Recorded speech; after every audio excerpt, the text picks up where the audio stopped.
ونادى أصحاب الأعراف رجالا يعرفونهم بسيماهم قالوا ما أغنى عنكم جمعكم وما كنتم تستكبرون أهؤلاء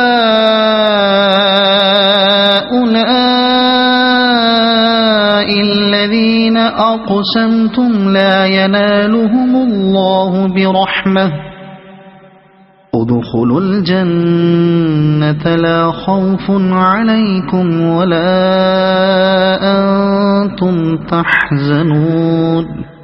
پھر یہ اعراف کے لوگ دوزخ کی چند بڑی بڑی شخصیتوں کو ان کی علامتوں سے پہچان کر پکاریں گے کہ دیکھ لیا تم نے، آج نہ تمہارے جتھے تمہارے کسی کام آئے اور نہ وہ ساز و سامان جن کو تم بڑی چیز سمجھتے تھے۔ اور کیا یہ اہل جنت وہی لوگ نہیں ہیں جن کے متعلق تم قسمیں کھا کھا کر کہتے تھے کہ ان کو تو خدا اپنی رحمت میں سے کچھ بھی نہ دے گا؟ آج انہی سے کہا گیا کہ داخل ہو جاؤ جنت میں، تمہارے لیے نہ خوف ہے نہ رنج۔ ونادى أصحاب النار أصحاب الجنة أن أفيضوا علينا من الماء أو مما رزقكم الله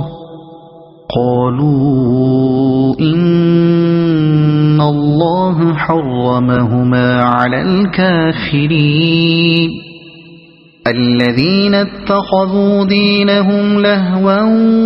ولعبا وغرتهم الحياة الدنيا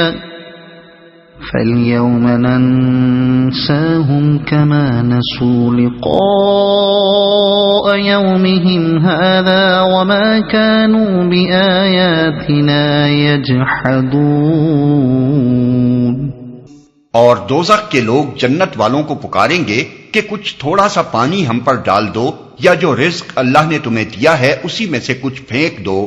وہ جواب دیں گے کہ اللہ نے یہ دونوں چیزیں ان منکرین حق پر حرام کر دی ہیں جنہوں نے اپنے دین کو کھیل اور تفریح بنا لیا تھا اور جنہیں دنیا کی زندگی نے فریب میں مبتلا کر رکھا تھا۔ اللہ فرماتا ہے کہ آج ہم بھی انہیں اسی طرح بھلا دیں گے جس طرح وہ اس دن کی ملاقات کو بھولے رہے اور ہماری آیتوں کا انکار کرتے رہے۔ اہل جنت اور اہل دوزخ اور اصحاب الاعراف کی اس گفتگو سے کسی حد تک اندازہ کیا جا سکتا ہے کہ عالم آخرت میں انسان کی قوتوں کا پیمانہ کس قدر وسیع ہو جائے گا۔ وہاں آنکھوں کی بینائی اتنے بڑے پیمانے پر ہوگی کہ جنت اور دوزخ اور اعراف کے لوگ جب چاہیں گے ایک دوسرے کو دیکھ سکیں گے۔ وہاں آواز اور سماعت بھی اتنے بڑے پیمانے پر ہوگی کہ ان مختلف دنیاؤں کے لوگ ایک دوسرے سے بآسانی گفت و شنید کر سکیں گے۔ یہ اور ایسے ہی دوسرے بیانات جو عالم آخرت کے متعلق ہمیں قرآن میں ملتے ہیں اس بات کا تصور دلانے کے لیے کافی ہیں کہ وہاں زندگی کے قوانین ہماری موجودہ دنیا کے قوانین طبیعی سے بالکل مختلف ہوں گے۔ اگرچہ ہماری شخصیتیں یہی رہیں گی جو یہاں ہیں، جن لوگوں کے دماغ اس عالم طبیعی کے حدود میں اس قدر مقید ہیں کہ موجودہ زندگی اور اس کے مختصر پیمانوں سے وسیع کسی چیز کا تصور ان میں نہیں سما سکتا، وہ قرآن اور حدیث کے ان بیانات کو بڑے اچنبے کی نگاہ سے دیکھتے ہیں اور بسا اوقات ان کا مذاق اڑا کر اپنی خفیف العقلی کا مزید ثبوت بھی دینے لگتے ہیں۔ مگر حقیقت یہ ہے کہ ان بیچاروں کا دماغ جتنا تنگ ہے زندگی کے امکانات اتنے تنگ نہیں ہیں۔ وَلَقَدْ جِئْنَاهُمْ بِكِتَابٍ فَصَّلْنَاهُ عَلَى عِلْمٍ هُدًى وَرَحْمَةً لِقَوْمٍ يُؤْمِنُونَ۔ ہم ان لوگوں کے پاس ایک ایسی کتاب لے آئے ہیں جس کو ہم نے علم کی بنا پر مفصل بنایا ہے اور جو ایمان لانے والوں کے لیے ہدایت اور رحمت ہے۔ جس کو ہم نے علم کی بنا پر مفصل بنایا ہے، یعنی اس میں پوری تفصیل کے ساتھ بتا دیا گیا ہے کہ حقیقت کیا ہے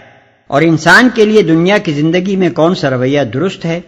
اور صحیح طرز زندگی کے بنیادی اصول کیا ہیں۔ پھر یہ تفصیلات بھی قیاس یا گمان یا وہم کی بنیاد پر نہیں بلکہ خالص علم کی بنیاد پر ہیں، اور جو ایمان لانے والوں کے لیے ہدایت اور رحمت ہے۔ مطلب یہ ہے کہ اول تو اس کتاب کے مضامین اور اس کی تعلیمات ہی بجائے خود اس قدر صاف ہیں کہ آدمی اگر ان پر غور کرے تو اس کے سامنے راہ حق واضح ہو سکتی ہے۔ پھر اس پر مزید یہ ہے کہ جو لوگ اس کتاب کو مانتے ہیں ان کی زندگی میں عملاً بھی اس حقیقت کا مشاہدہ کیا جا سکتا ہے کہ یہ انسان کی کیسی صحیح رہنمائی کرتی ہے اور کتنی بڑی رحمت ہے کہ اس کا اثر قبول کرتے ہی انسان کی ذہنیت، اس کے اخلاق اور اس کی سیرت میں بہترین انقلاب شروع ہو جاتا ہے۔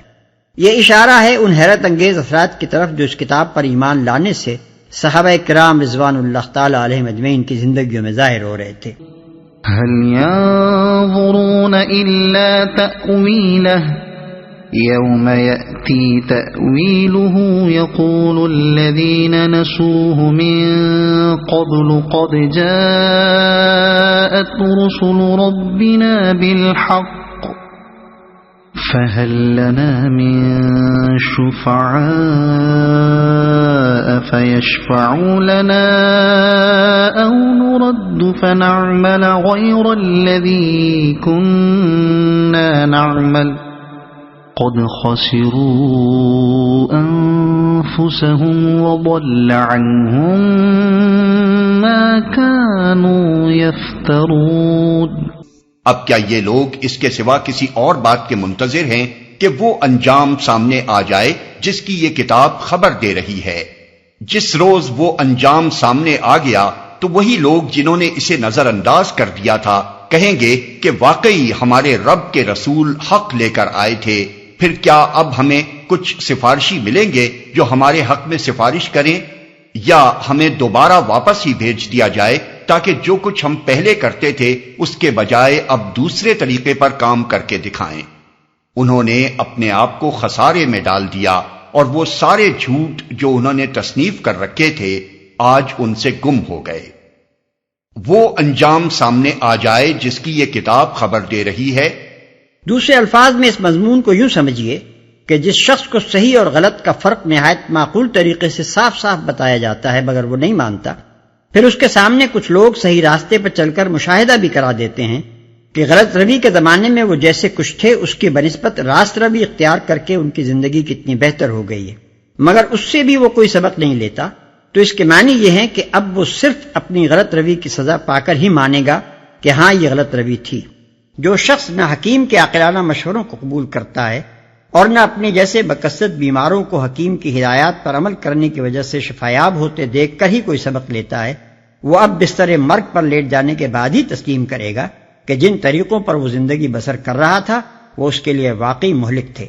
اس کے بجائے اب دوسرے طریقے پر کام کر کے دکھائیں،